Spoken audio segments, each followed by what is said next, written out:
नमस्कार दोस्तों, मैं अमोल कास्तार आपका स्वागत करता हूँ दोस्तों। सॉरी आज थोड़ा लेट हो गया, बट आज हम लोग हमारे चैप्टर नंबर 4 का एक नया पार्ट करने वाले, एक नया कंसेप्ट करने वाले हैं, दैट इज इंश्योरेंस। अब तक देखिए दोस्तों, हम लोगों ने बहुत आराम से समझ के ट्रांसपोर्ट कंप्लीट कर लिया, बैंकिंग कंप्लीट कर लिया, वेयर हाउसिंग कंप्लीट कर लिया, और बैंकिंग तो इतना बड़ा हमारा कंटेंट था, लेकिन उम्मीद है कि अब आपको समझ में आ रहा है कि सर नहीं, अगर हमने अंडरस्टैंडिंग लेके पढ़ा ना तो चीजें डिफिकल्ट नहीं है। दिन कम हो रहे, प्रेशर बढ़ेगा, बट 4 चैप्टर को ना अच्छे से टाइम दीजिए। बाकी मैं आपको गारंटी देता हूँ बेटा, हर चैप्टर मतलब ऐसा होगा कि आपने 4 घंटे अदर कोई चैप्टर पढ़ भी लिया ना फोर्थ को छोड़ के, तो भी वो 4 घंटे में 2 चैप्टर्स हो जाएंगे। लेकिन फोर्थ वन एक चैप्टर बहुत बहुत ज्यादा कंटेंट है, तो अब तक अगर आपको इसको लेके कॉन्फिडेंस नहीं आ रहा था तो आपकी कोई गलती नहीं थी। डोंट वरी, क्योंकि आप एक दिन में सब करने जाते थे। जिन बच्चों ने पहले 4 लेक्चर देखे, उनका कॉन्फिडेंस इन 3 पॉइंट्स पे तो अच्छा रहेगा ही रहेगा। आज हम लोग इंश्योरेंस शुरू कर रहे हैं।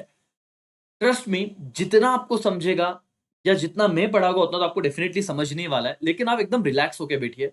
सारी चीजें आपको समझेगी, और सबसे इंपॉर्टेंट वो आपको पेपर में याद भी आएगा। तो ज्यादा आप ओवर थिंकिंग मत कीजिएगा, जितना मैं बता रहा हूं, जितना मैं पढ़ा रहा हूं, उतना ध्यान दीजिएगा करके सब चीज आपका कंप्लीट हो जाएगा। Now come to the point. Sir, सबसे पहले ये बताओ कि इंश्योरेंस के आईएमपी क्वेश्चन क्या है। आईएमपी मतलब हमको सब कुछ नहीं पढ़ना, पढ़ाने तो मैं सभी वाला हूं वैसे, लेकिन फिर भी इंपॉर्टेंट क्या है। तो हो सकता है यही से टेक्स्ट बुक के नीचे से ही सवाल आते हैं ओसीएम में और एसपी में भी। पहला सवाल हो सकता है 2 मार्क्स के लिए पूछा पूछा जाए, व्हाट इज इंश्योरेंस, और कैसे आंसर लिखना है भाई। इनके लिए कोई स्पेसिफिक पढ़ना ही पड़ेगा क्या? कुछ नहीं बेटा, जनरल लिख सकते हो, मैंने आपको ऑलरेडी पेपर बताया हुआ है। नाउ फिर दूसरा केस स्टडी क्वेश्चन बताइए। तो एक मिनट, स्ट्रीमिंग का प्रॉब्लम हो गया, आई थिंक सो बराबर चल रहा है। ठीक है, नहीं नहीं। तो ये क्वेश्चन इंश्योरेंस का है, तो जब हम वो पढ़ेंगे, और जब आप मेरा वन केस स्टडी लेक्चर भी देख लिया होगा ना बेटा, तो भी आप भले आपने चैप्टर किया, कितना किया नहीं किया मुझे नहीं पता, बट इसका आंसर आपको आ गया रहेगा। और एग्जाम में एज इट इज यही क्वेश्चन आते हैं, आप देख लीजिएगा। डिफरेंस बिटवीन में 2 डिफरेंस आते हैं इंश्योरेंस से, एक लाइफ इंश्योरेंस और मरीन इंश्योरेंस, और दूसरा life insurance and fire insurance. तो ये 2 डिफरेंस हो गए। तो आपको अगर इस पॉइंट ऑफ व्यू से पढ़ना है, आपको अगर ये सवाल है कि सर हम क्यों ध्यान दें आज के लेक्चर में, क्या पढ़े, तो कोई दिक्कत नहीं है। ठीक है, आवाज आ रहा है बेटा अभी सबको, है ना? मेरे हिसाब से अब कोई दिक्कत नहीं होनी। थोड़ा बीच में था लेकिन हो गया शायद से। Okay okay. 2 क्वेश्चन। फिर सर आंसर इन ब्रीफ में अगर आया तो ये क्वेश्चन आ सकता है, state for life insurance policy, मतलब प्रकार पूछे, types of life insurance policy. लेकिन ये इस बार इसलिए नहीं आ सकता शायद, क्योंकि पिछले ही एग्जाम में मतलब 2024 में 8 मार्क्स के लिए आ गया, व्हाट इज इंश्योरेंस और एक्सप्लेन इंश्योरेंस के टाइप्स। तो बेटा हर बार की तरह मुझे ऐसा लगता है, देखो फिर एक क्वेश्चन बताया था, प्रिंसिपल ऑफ सब्रोगेशन। जब हम प्रिंसिपल्स पढ़ेंगे तो बहुत बच्चों को दिक्कत हो रही है कि सर सब्रोगेशन नहीं समझ में आ रहा, या वो प्रिंसिपल हम पढ़ रहे उसका मेमोरी टेक्निक भी दूंगा म्युझिक, बट प्रॉब्लम ये कि सर पढ़ने के बाद ना ते आठवत नाही नंतर। ते कसं करायचं, लक्षात कसं ठेवायचं बताता हूं, लेकिन ये वाला एक क्वेश्चन है, प्रिंसिपल से रिलेटेड है। जस्टिफाई में तुझे ये पूछ लेंगे कि subrogation applicable to all contract of indemnity. अब तुझे अगर वही नहीं समझा है बेटा, तो ये जस्टिफाई के इसलिए तुझे डिफिकल्ट लगते हैं, बट वो आज सिंपल हो जाएगा। अटेम्प्ट द फॉलोइंग, 5 मार्क्स का सवाल आता है। हो सकता है मरीन इंश्योरेंस के तुझे के टाइप्स पूछ लिया जाए, व्हाट इज मरीन इंश्योरेंस और उसके टाइप्स। एंड लास्ट में what is insurance and explain the principle of insurance. बेटा मैं आपको ना मेरा एक ऑब्जर्वेशन यहाँ पे बताना चाहूंगा, जरा सुनिएगा, ताकि आपको पढ़ने में थोड़ा हेल्प हो चैप्टर 4। वैसे तो हम 100% करने वाले हैं, बट ना अभी ज्यादा लोड नहीं लेना है, पहले समझते हैं। आपका पहला बोर्ड एग्जाम है, लेकिन पिछले बोर्ड एग्जाम में क्या हुआ मैं आपको जरा बताता हूं। ये जो आपको दिख रहा है सब कुछ, यहाँ पे टोटल हमारी 5 सर्विसेज है। कौन सी है? बैंकिंग है, उसके बाद इंश्योरेंस है, ट्रांसपोर्टेशन है, वेयर हाउस है, कम्युनिकेशन है। तो जो 8 मार्क्स का सवाल है, पहला ही रोड ट्रांसपोर्ट पे पूछ लिया गया 2023 में, बैंक्स पे पूछ लिया गया 2022 में, और 2022 हो गया, 23 हो गया, 2024 में ये मैंने बताया था कि भाई चांसेस है इंश्योरेंस आने का। तो व्हाट इज इंश्योरेंस, लेकिन टाइप्स ऑफ लाइफ इंश्योरेंस पूछ लिया। तो इनडायरेक्टली मैं कहूं तो जो पेपर सेटर है ना, उसने 3 पेपर में इंश्योरेंस को टच कर लिया है बड़े क्वेश्चन के लिए, ट्रांसपोर्ट को टच कर लिया, और बैंक को भी उसने छू लिया कि हाँ भाई इधर से सवाल ले लिया है। तो अब क्या बचता है, अगर तुम्हारा नसीब अच्छा रहा, इस बार पेपर अगर ये निकल गया कि what is warehouse, explain the functions of warehouse. अगर 8 मार्क्स के लिए आए तो सरप्राइज मत होना, पेपर इजी हो जाएगा और तुमको मैं कह रहा हूं ना कि लिखते भी आ जाएगा, ये तो हमने बहुत पहले कर लिया है, ठीक है। नहीं तो पेपर अगर डिफिकल्ट लगा, तुमको ऐसे लग रहा है कि सर बताइए ना, मतलब डिफिकल्ट आ गया तो क्या करे, तो कम्युनिकेशन और various types of communication, but ऐसे गंदा वाला सवाल पूछेंगे नहीं, बहुत ही बड़ा आंसर है इसका, तो पकड़ के चलिए शायद वेयरहाउस, नहीं तो कहीं ना कहीं आपको ये दिख जाएंगे प्रिंसिपल ऑफ इंश्योरेंस, जो हम पढ़ने वाले, अटमोस्ट गुड फेथ सब बताऊंगा आज, टेंशन मत लीजिएगा, आराम से जाएंगे। बट ठीक है, आपको एक बात बता देता हूं कि ये अच्छे से कीजिएगा इंश्योरेंस। आज हमारा टारगेट है, आज कल 2 दिन में करेंगे, अब तो मैं, मुझे एक बात बताइए, तो क्या हम लोग अगर हमने ऐसा किया, मैं आपसे पूछ रहा हूं क्योंकि आप लाइव जितने ही बच्चे हो, मुझे नहीं पता आप कब पढ़ते हो और ये सवाल पूछना चाहिए कि नहीं पूछना चाहिए, क्या हम सुबह उठने की आदत डाल सकते हैं 6 बजे से लेके 8 बजे तक? आप अगर बोलो तो क्या मैं लाइव सेशन लूं? क्या आप बोलोगे सर सुबह 6 बजे या 7 बजे से लेके 9 बजे? दो ऑप्शन है, तो क्या होगा पता है, एक तो सुबह सुबह हो जाएगा थियरी, है ना, और क्योंकि रात तक ना वो नींद और पूरा फ्रस्ट्रेट हो जाते हैं, और फिर ना थोड़ा बहुत देख के तो, मतलब वैसे तो कंटेंट आपके पास दिन भर देखा हो इतना है, लाइव इसलिए आने का सोच रहा हूँ। देखो मेरे को तो कोई आराम से सोना है, सर मेरा कॉलेज है 8 बजे। अभी भी कॉलेज में जा रहे हो भाई, वाह, अगर अभी तो कॉलेज जा रहे हो। अगर ऐसा किया ना राजा, तो वैसे तो आपको अगर बोला रिकॉर्डेड देखो तो होगा नहीं, अगर लाइव रहा ना तो एटलीस्ट तुमको उठने की आदत तो भी लग जाएगी। अब मुझे 5:30 5 बजे उठना पड़ेगा, वो बात अलग है, आपको भी उठना पड़ेगा, अगर सब बच्चे रहे तो फिर हम लोग वैसा कर सकते हैं। वो ट्यूशन होती है पॉसिबल, फिर तुम लाइव वाला रिकॉर्डेड भी रहता है, ये बात में देख सकते हो, है ना, तो ऐसा कर सकते हैं, मैं आपको बताऊंगा, मतलब कल से, नहीं तो फिर सर कल ओरल से, बेटा ओरल्स का टेंशन मत लो, बहुत जैसे चिल्लर ओरल हो रहा है एबीटी टेस्ट, मतलब यूआई के कॉलेज के कुछ बच्चे आए थे मिलने, तो नासिक के जो बच्चे बेटा आ सकते हो, वो मिलने आए थे, बोले सर क्या ही पूछ रहे हैं, मतलब मजाक कर रहे हैं, सिर्फ टाइम पास कर रहे हैं, मुझे तो ऐसे लग रहा है, अब नाम लेके इसलिए बोल रहा हूँ, सभी कॉलेज में हो रहा है, बट वो बच्चे मेरे को आए और वो इजी ले रहे हैं करके, लेकिन वो आने जाने में बहुत टाइम जाता है, जहाँ पे पढ़ना चाहिए बच्चों ने, वो क्या हो रहा है, अभी कॉलेज में ट्रैवल करके जाओ, एबीटी दो, भाई दे दो ना बच्चों को 20 मार्क, जिन्होंने टाइप किया है उनके साथ तो अन्याय नहीं हो रहा है अभी, वो तो फुकट के 20 मार्क दे रहे हैं कॉलेज, मतलब मेरे को तो ऐसा लगता है बस ज्यादा पैसे दे देने चाहिए थे, टाइप कॉलेज करना चाहिए था, बच्चों का टाइम वाइम बच जाता। अब ये दो तरह का दोगलापन हो रहा है दुनिया में, अब क्या करे बेटा, तुम्हारी भावना में समझ सकता हूँ बट कुछ कर नहीं सकते। चलो भाई और बहनों, आइए और हम लोग इंश्योरेंस की बेसिक बातें शुरू करते हैं। सुबह कैसे होगा, क्या होगा, जिन्हें सुबह उठना पॉसिबल नहीं है आपके लिए वो लेक्चर रहेगा चैनल पे, लेकिन मुझे ऐसा लगता है कि अब थोड़ा जैसे जैसे दिन कम हो गया ना, थोड़ा अपने को सुबह का दिन, मतलब सुबह के जो इंपॉर्टेंट आवर्स है क्रूशियल, उसे अपन कवर करेंगे, रात को भी करेंगे लाइव लगता है तो, लेकिन सुबह भी पढ़ना पड़ेगा।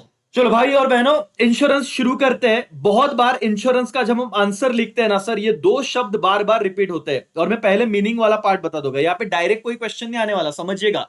और ये चार्ट मैंने पीडीएफ भेज दिया है, आपको मिल गया उम्मीद है करके, और उसका पासवर्ड अगर आपको नहीं मिल रहा है बेटा, कैपिटल में AKCA है बस, वो पीडीएफ प्रिंट आउट निकालना है तो A3 पे प्रिंट निकालना, A4 में बहुत छोटा हो जाएगा, वो पढ़ने को तकलीफ होगी, वो A3 में थोड़ा बड़े पेज पे प्रिंट आउट निकालना, अगर आप प्रिंट आउट निकाल भी रहे हो तो। उम्मीद है आपको मिल गया, टेलीग्राम में मैंने पोस्ट कर दिया है करके, ठीक है। तो अब आप देखिए मैं आपको जो बताने वाला हूं, इससे आपका लैंग्वेज बनेगा, पॉइंट नंबर 1। पॉइंट नंबर 2, आप जो भूल जाते हो वो भूलने की बीमारी कम होगी, क्योंकि आपको अब समझ गया है, ठीक है। इंश्योरेंस में स्पेशली होता है कि लैंग्वेज नहीं समझता, वेयर हाउस जितना सिंपल है उतना इंश्योरेंस बच्चों को डिफिकल्ट जाता है, किस चीज में, अंदर का एक्सप्लेनेशन देने में, क्योंकि अगर मैं आपको इंश्योरेंस की लैंग्वेज बताऊं ना कि इंश्योर पार्टी, इंश्योरर पार्टी, कुछ नहीं दिमाग में जाता भाई, जिनका जा रहा है अच्छी बात है, जिन्होंने किया अच्छा है, लेकिन मैं तो बहुत फ्रॉम द स्क्रैच ऐसे बता रहा हूं कि इसमें कोई दिक्कत नहीं होना चाहिए। बेटा पहले मीनिंग, बेसिक टर्म समझ लेते हैं। इंश्योर्ड जब जब वर्ड आएगा, इतना मतलब समझ ले, अगर डिफाइन में आ गया तो काम बन जाएगा। Person protected against loss in life insurance refer to the assured और पॉलिसी होल्डर, मतलब सर इंश्योर्ड किसे कहा जाएगा, सपोज ये मिस्टर ए है, वो क्या कर रहा है, LIC से इंश्योरेंस निकलवा रहा है, तो जो व्यक्ति, जो पॉलिसी होल्डर है, इतना समझो, जो इंश्योरेंस निकलवा रहा है, मैंने हेल्थ इंश्योरेंस निकाला तो मुझे क्या कहा जाएगा, इंश्योर्ड पार्टी कहा जाएगा, क्या कहा जाएगा, इंश्योर्ड। अभी मैं टेक्स्ट बुक में आता हूं तो मैं दिखाता हूं कितनी बार ये वर्ड्स घूमे। फिर एक आता है इंश्योरर। इंश्योरर मतलब क्या, फर्म या तो पर्सन, ऐसा कोई भी ऑर्गेनाइजेशन जो क्या प्रोवाइड करता है, कंपेंसेशन। कंपेंसेशन मतलब सपोज मेरे गाड़ी का इंश्योरेंस निकला और मेरी गाड़ी का एक्सीडेंट हुआ, तो जिस कंपनी के साथ मैंने इंश्योरेंस निकाला था वो मुझे कंपेंसेशन देगी। तो जिस कंपनी से मैंने इंश्योरेंस निकलवाया है, ठीक है, उस कंपनी को हम लोग क्या कहते हैं, इंश्योरर कहते हैं। ये दो शब्द बार बार रिपीट होते हैं बेटा, पॉलिसी प्रिंसिपल्स ऑफ इंश्योरेंस में भी रिपीट होते हैं। बट बहुत बच्चों को ना यहाँ पे दिक्कत होती है। मुझे बताओ आज के बाद इंश्योर्ड और इंश्योरर में तुमको कोई दिक्कत होगी क्या? मैं बताओ, इससे पहले आ रहा होगा तो अच्छी बात है। इंश्योर्ड मतलब क्या? जो व्यक्ति प्रोटेक्टेड है अगेंस्ट द लॉस। जिस बंदे ने इंश्योरेंस निकाला है उसे क्या बोलोगे? इंश्योर्ड। भाई बोलना एक बार, क्या? इंश्योर्ड। सर ये क्यों बोलना है, थोड़ी देर में बता दूंगा, तो उसका टेंशन मतलब बेटा, अभी तू बोल इंश्योर्ड मतलब क्या? जिसने पॉलिसी निकाला है। इंश्योरर मतलब क्या? Firm, LIC company. यहां पे इतना याद रखना, इंश्योरर मतलब क्या? ऐसी कंपनी जिसने इंश्योरेंस मतलब जो लॉस भरपाई करके देगा, that is insurer. Okay, premium करके एक अमाउंट आता है, ये सारा टेक्स्ट बुक में दिया हुआ है। आप अभी टेक्स्ट बुक लेके बैठे हो तो जाइए, लेकिन उतना लिखने की जरूरत नहीं, इतना आप समझिए तो आपका कॉन्फिडेंस हो जाएगा, मैंने कुछ भी छोड़ा नहीं है। ठीक है, now sir, amount paid by insured to insurer for coverage. अब देखो ये लैंग्वेज है टेक्स्ट बुक में। अब जिस बच्चे को इंश्योर्ड और इंश्योरर ही नहीं पता, उसे क्या लिखते आएगा ये लैंग्वेज? सर जिस व्यक्ति ने इंश्योरेंस निकाला है वो कंपनी को जो हफ्ता देता है मंथली, है ना, कि भाई हाँ मैं साल भर का हेल्थ इंश्योरेंस निकाला है, मैं क्या करूंगा, मेरे फैमिली का साल में एक बार हफ्ता भर दूंगा, प्रीमियम भर दूंगा। तो किसने किसको दिया? इंश्योर्ड। लैंग्वेज समझिए, जिसने इंश्योरेंस निकाला है वो इंश्योरर, मतलब कंपनी को पे करता है, जो इंस्टॉलमेंट अमाउंट है उसे प्रीमियम कहा जाता है। पॉलिसी अगर एक्सप्लेन करना है तो कैसे करोगे? कॉन्ट्रैक्ट होता है बिटवीन इंश्योर्ड एंड इंश्योरर। देखो वापस वो वर्ड आया बेटा, टेक्स्ट बुक में सेम वर्ड आते हैं बार बार, और बच्चों को अंडरस्टैंडिंग नहीं होता है तो इसमें लफड़ा हो जाता है। जो इंश्योरेंस निकलवा रहा है, जो व्यक्ति अमोल का सर हेल्थ इंश्योरेंस निकाल रहा है, तो मैं इंश्योर्ड, और जिस कंपनी से निकालवा रहा हूं, फॉर एग्जांपल आईसीआईसीआई बैंक, तो इंश्योरर हो गया। ठीक है, ये दोनों के बीच में जो कॉन्ट्रैक्ट होता है उसे हम पॉलिसी कहते हैं। क्या कहते हैं बेटा? पॉलिसी, जिसमें टर्म्स एंड कंडीशन लिखा होता है। इतना तो आना ही चाहिए मालिक। इसके पहले क्या किया मुझे नहीं पता, लेकिन ये समझना भी चाहिए, और मैं रटवा नहीं रहा हूं, मैं समझा रहा हूं, और ये ओन वर्ड में लिख, इससे सिंपल कुछ नहीं हो सकता। और ठीक है, और मार्क्स मिलेगा क्या? बार बार सेम क्वेश्चन मत पूछो भाई, ये लिखोगे सही तो मार्क्स मिलने ही मिलने। ओसीएम में कोई रिस्ट्रिक्शन नहीं लैंग्वेज का। What do mean by claim? Demand by insured. Insured मतलब कौन? जिसने इंश्योरेंस निकाला था। मैंने गाड़ी का इंश्योरेंस निकाला था, उसका एक्सीडेंट हो गया, तो मैं क्या बोलूंगा? भाई टेंशन मत लो, इंश्योरेंस निकाला हुआ है। तो मैं अभी क्या करूंगा? क्लेम सेटल करूंगा, मतलब क्लेम मांगूंगा। तो क्या? Demand by insured to the insurer, company से, for compensation due to loss, कि भाई मेरा नुकसान हो गया है, उसकी भरपाई करा के दो। उस वर्ड को हम कहते हैं क्लेम। क्या कहते हैं बेटा? क्लेम।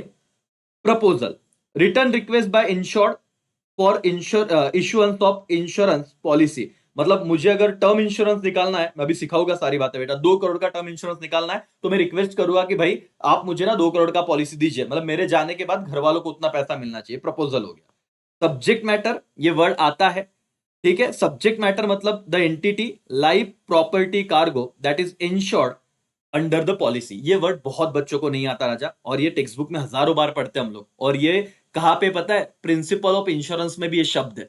और मैं आपको कहता हूं कि इंश्योरेंस में सिर्फ शब्दों का मायाजाल है, इसमें समझता ही नहीं, और इसको लैंग्वेज इतना डिफिकल्ट है कि बच्चा पढ़ के छोड़ रहा है।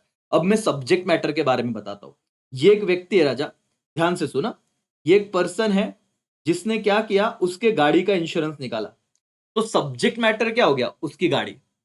मैं एकेसीए क्लासरूम में मेरे एकेसीए के जितने भी बेंचेस है उसका इंश्योरेंस निकलवा रहा हूं, तो सब्जेक्ट मैटर क्या हो गया? वो बेंचेस। तो क्या राजा, लाइफ इंश्योरेंस निकाला, तो सब्जेक्ट मैटर क्या हो गया? लाइफ। तो life, property, cargo that is insured under the policy, जो पॉलिसी के अंडर इंश्योर्ड है उसको सब्जेक्ट मैटर कहेंगे। आपने नया आईफोन लिया और दुकानदार को बोला, दुकानदार आपको बोला कि भाई मैं क्या करता हूं, तुम्हारा मोबाइल खो ना जाए, या खो गया तो तुमको उतना भर के मिलेगा, है ना, मतलब नया फोन मिलेगा। तो आपको पॉलिसी निकलवा देते, तो तुम्हारा सब्जेक्ट मैटर क्या हो गया? वो फोन हो गया। समझ में आ रहा है? सब्जेक्ट मैटर मतलब जिसका इंश्योरेंस निकलवाते हो। मेरे भाई और मेरी बहनों, आज के पहले शायद आपने पढ़ा ही नहीं होगा, इसलिए थोड़ा दिक्कत हो रहा होगा, लेकिन ये इंश्योरेंस की शुरुआत है। आप टेक्स्ट बुक में भी अगर जाओ ना, आपको लग रहा होगा सर ये क्या पढ़ा रहे हो यार, हमने तो ये कभी पढ़ा ही नहीं। और फिर टेंशन आता है, क्योंकि लिमिटेड क्वेश्चन पढ़ते हो ना, फिर एक कहीं ना कहीं डिप्रेशन रहता है कि सर कुछ और आ गया ना तो बस लग गई, फिर हमारे पास रोने को जगह नहीं रहेगा। भाई और बहनों बिल्कुल मत डरिए, आपको मैं विद प्रूफ सारी चीजें बताता हूं। ये देखो, ये सारी की सारी चीजें हमारे टेक्स्ट बुक में दी है। Insured, insurer, premium, policy, claim, proposal, सब दिया हुआ है, और सब्जेक्ट मैटर। तो आप लोगों को अगर कहीं ना कहीं इतनी लैंग्वेज याद नहीं रखनी बेटा, ट्रस्ट मी, मेरे पे भरोसा करो, इतना एक बार पढ़ लो, आपका टेक्स्ट बुक का उतना पार्ट कवर होता है और फिर सीधा प्रिंसिपल ऑफ इंश्योरेंस पे आएंगे। आज उतना मैं आपको मेमोरी टेक्निक के साथ समझाऊंगा। टाइप्स ऑफ इंश्योरेंस आपको लगता है कि सर एक दिन में नको, थोड़ा थोड़ा ही जाएंगे, ज्यादा ऐसा ओवर लिमिट नहीं करने का, पेपर ऐसे लगेज कल नहीं, और चौथे चैप्टर को जस्टिस देना है, ठीक है। और इतना मेरे साथ लेक्चर कर लिया तो इस चैप्टर का हर एक क्वेश्चन आपको आएगा। चलो एक बार रीड करो फटाफट से। इंश्योरर, इंश्योर्ड मतलब कौन, इस लैंग्वेज को पढ़ के बोलो क्विकली भाई, इधर ही करना है अपने को, दो दो 10 बार ने। देखो तुम्हारे दोस्त ने भले 10 बार पढ़ा हो, हम अब भी 10 बार पढ़ लेंगे, खत्म, इक्वल हो जाएगा फिर, और मार्क्स सबको बराबर आएंगे। What do mean by insured, समझ के बोलो। What do mean by insured बोलो ना, भले इससे पहले पढ़ा नहीं होगा, अभी समझा ना बेटा। पर्सन प्रोटेक्टेड अगेंस्ट लॉस, मतलब जो व्यक्ति ये बोलना पॉलिसी होल्डर, पॉलिसी होल्डर को अपन क्या बोलते हैं, इंश्योर्ड, याद रखना। इंश्योरर कौन होता है, फर्म या ऐसा व्यक्ति जो इंश्योर्ड पार्टी को कंपेंसेशन देगा, है ना। जैसे कंपनी, आप एलआईसी का एग्जांपल लिख सकते हो, लाइफ इंश्योरेंस कॉर्पोरेशन, ठीक है, एसबीआई, जो भी कंपनी है जो इंश्योरेंस देती है उसे इंश्योरर कहेंगे, ठीक है।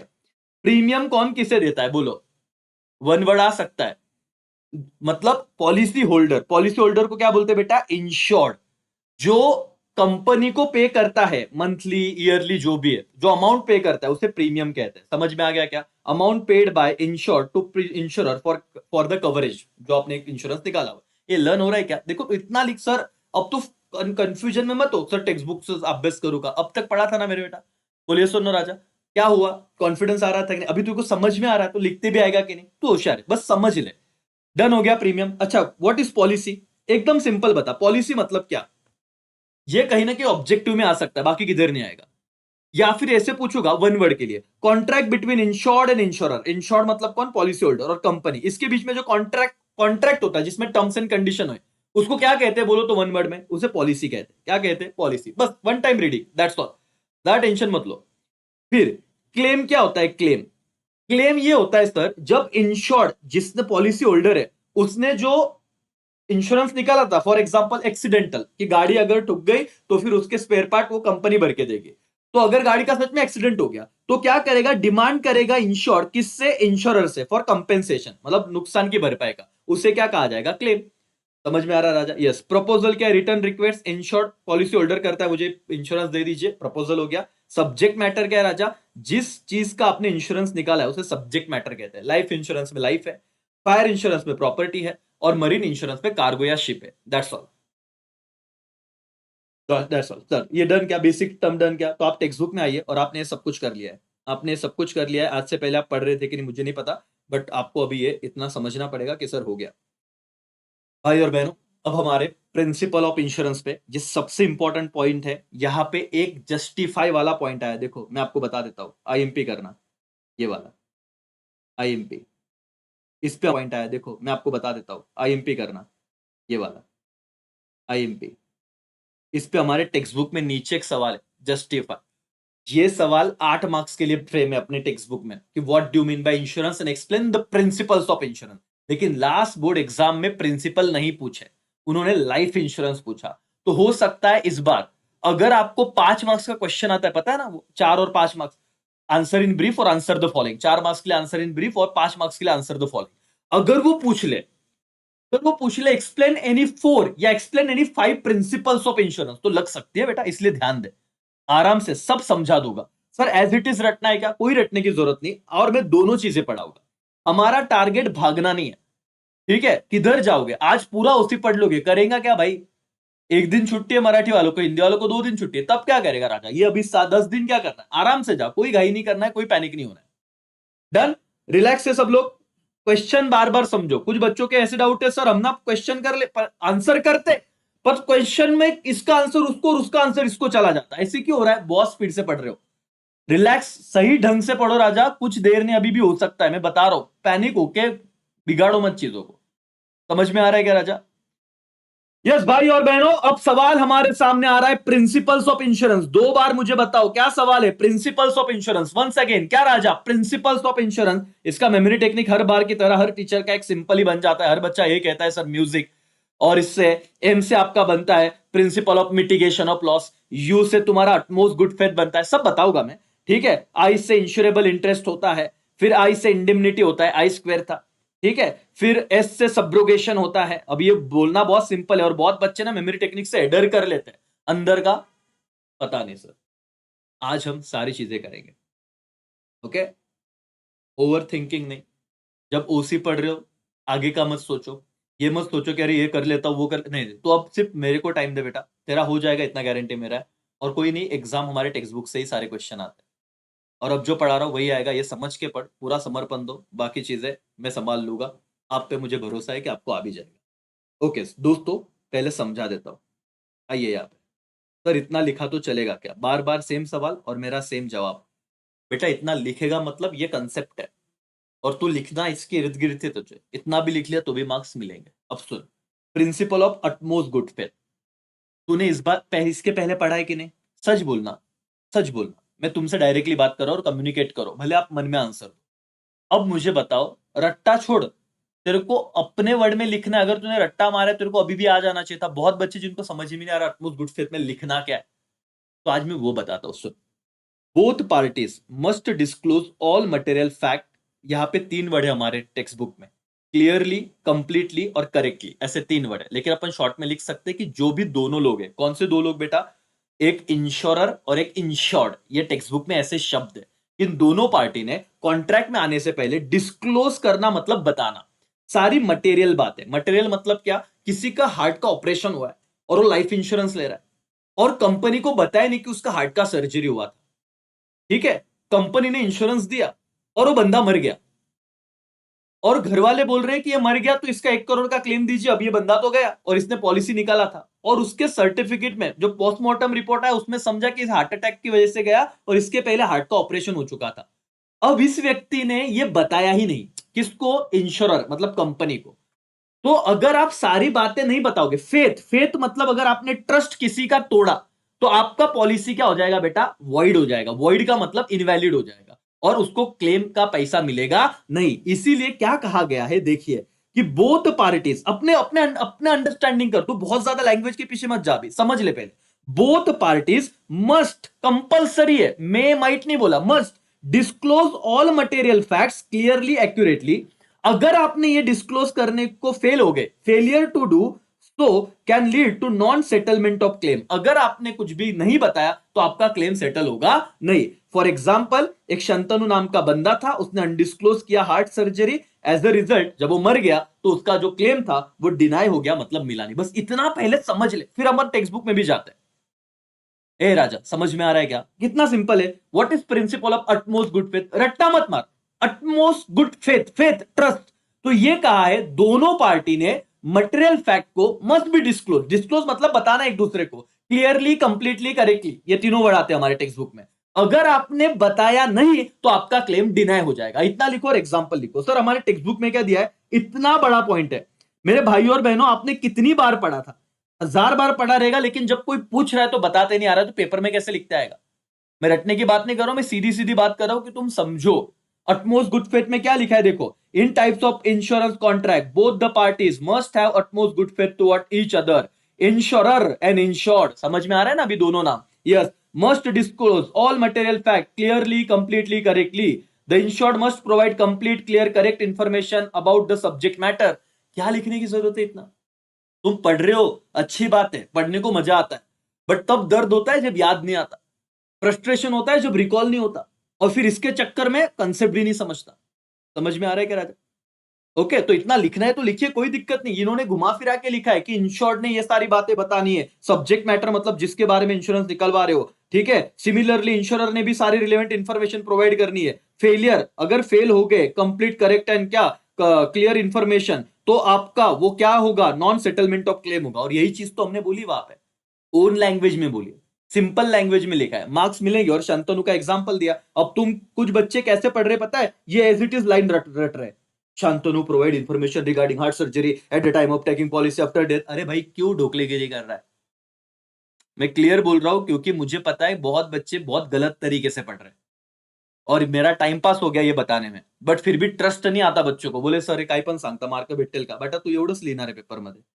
चलो मुझे बताओ, principal of utmost good faith खत्म हुआ क्या? समझा क्या? भाई इतना तो लिख पाएगा कि नहीं लिख पाएगा? अगर प्रिंसिपल ऑफ इंश्योरेंस आया तो मुझे बता, यूज से अटमोस्ट गुड फेथ लिख पाओगे कि नहीं पाओगे? यस और नो बोलो फटाफट, हाँ या ना? सर मैं पैनिक हो जाता हूँ एग्जाम में। बेटा पैनिक हो जाते हैं क्योंकि हम ना रट्टे बिना समझे, और हमको पता है कि बिना समझे समझा तो है नहीं, रटा तो बहुत है, अब तो भूलेंगे शायद से, तो भूलोगे नहीं यार। तो इतना डन है। चलो क्षितिज बोल रहे हो सर समझ लो, कोई प्रॉब्लम नहीं। बाकी जनता कमेंट करे, है ना, लाइव है तो मुझे समझने दो, बताओ मुझे। पहला ही प्रिंसिपल हुआ है, 7 है, 6 बाकी है। इतना ही करेंगे, तुम घाई मत करो, खत्म करने को सब करेंगे, लेकिन ये 27 मार्क्स से बेटा। और यहाँ पे तुम लोग इतना रिलैक्स पढ़ रहे हो जैसे कि तुमको आज पूरा सब्जेक्ट कवर करना नहीं, और कर लोगे तो फिर पढ़े 6 दिन में 6 सब्जेक्ट डन सर। तो बहुत लेट शुरू किया है, कोई बात नहीं, देर आए दुरुस्त आए। रिवाइज भी हो गया, जिनका पहले हो गया रहेगा उनका भी रिवीजन हो गया, ठीक है। और जिनको अभी सबको समझा, सर ये क्वेश्चन पिछले साल आया था बेटा, ये क्वेश्चन नहीं आया था, प्रिंसिपल नहीं पूछे थे, उन्होंने बोला था इंश्योरेंस और टाइप्स ऑफ लाइफ इंश्योरेंस आया था, तो ध्यान से देख पेपर। सर तुम ही दिखाओ ना। नहीं, कुछ कुछ बच्चे हैं अपने पास, सब है राजा, सारा जो भी पूछेगा उसका अपने पास ये पेपर है 2024 का, ध्यान से पढ़ क्वेश्चन क्या है।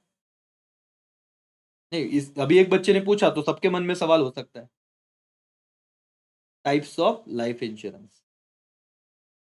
ये करेंगे, कल करेंगे, ओके। चलो, अब मैंने आपको कंक्लूजन दे दिया है, दोनों चीजें बताई, अब खत्म। दूसरे प्रिंसिपल आओ, प्रिंसिपल ऑफ इंश्योरेबल इंटरेस्ट।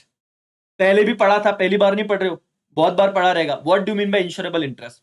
अगर बताते नहीं आया, रिकॉल नहीं हो रहा, इसका मतलब समझा नहीं था, इस चीज को एक्सेप्ट करो और आज समझो, तुम अपने हिसाब से लिख पाओगे। सी द इंश्योर्ड, लैंग्वेज समझ बेटा, इंश्योर्ड मतलब क्या? Policy holder. The insured must have financial interest in the subject matter of the insurance. मतलब a person has insurable interest in his own life और प्रॉपर्टी। मतलब सर मैं class में जब पढ़ाता हूं रेगुलर, तो मैं सिंपल सी बात कहता हूं बेटा, कि मैं मेरे खुद के बच्चे का इंश्योरेंस निकलवा सकता हूं, नेबर के बच्चे का नहीं निकलवा सकता। जिसमें मेरा फाइनेंशियल इंटरेस्ट है, मेरे बच्चे को मेरे को हॉस्पिटल में लेके जाना पड़ेगा, मेरे जेब से खर्चा जाएगा, तो जिसका इंश्योरेंस निकलने के बाद मेरे को फायदा है, ठीक है। या मेरे बिजनेस के असेट जल गए तो मुझे नुकसान होगा, तो क्या है, एकदम सिंपल रखो। टेक्स्ट बुक से तो 2 लाइन पढ़ेगा, लेकिन खुद के वर्ड में नहीं लिखते आ रहा है, क्या फायदा सर? और वो भी लैंग्वेज याद नहीं आ रहा है। What is insurable interest? Insured क्या कहा है? Insured must have financial interest in the subject matter. Subject matter मतलब जिसका हम पॉलिसी निकालते हैं। लाइफ तो मेरी लाइफ का निकाल लो सर, ठीक है। तो जो आपका सब्जेक्ट मैटर है उसमें आपका फाइनेंशियल इंटरेस्ट होना चाहिए ऑफ द इंश्योरेंस, ठीक है। और एग्जांपल ये लिखना, इतना 2 बार पढ़ लो बेटा, इंश्योरेबल इंटरेस्ट के पूरे मार्क्स मिल जाएंगे। What is insurable interest? जो इंश्योर्ड है उसका जो सब्जेक्ट मैटर उसमें फाइनेंशियल इंटरेस्ट होना चाहिए। सर टेक्स्ट बुक से बता दो एक बार कि क्या है, वो भी कर लेंगे। आप दोनों ही पढ़ते जाओ तो आपका 2 बार पढ़ाई होगा, और फिर क्या फायदा ही होने वाला है, इससे नुकसान तो कुछ है नहीं, है ना। ऐसे भी नहीं कि सर दो गो करूं मैं, अच्छा है 2 बार हो गया तो अपना फायदा है। सिर्फ टाइम ज्यादा जाएगा, इतने में मैं तो रिवीजन में पूरा, और एक एक एक देखो मेरे सारे लेक्चर होने दो, फिर यही चैप्टर में आपको 30-40 मिनट में पूरा उड़ा के दूंगा, everything, banking, transportation, communication, everything. लेकिन अभी मैं ऐसे समझ के चल रहा हूँ कि हम लोग पहली बार कर रहे हैं तो आराम से ही जाएंगे, इसमें कोई भागना नहीं है। देखो इंश्योरेबल इंटरेस्ट पढ़ लो, कितने पॉइंट किए मैं वो भी अंडरलाइन करता हूँ। फाइनेंशियल इंटरेस्ट इन सब्जेक्ट मैटर, ये वाला एक पॉइंट है, अगर तुम अंडरलाइन करना है कर लो, ठीक है।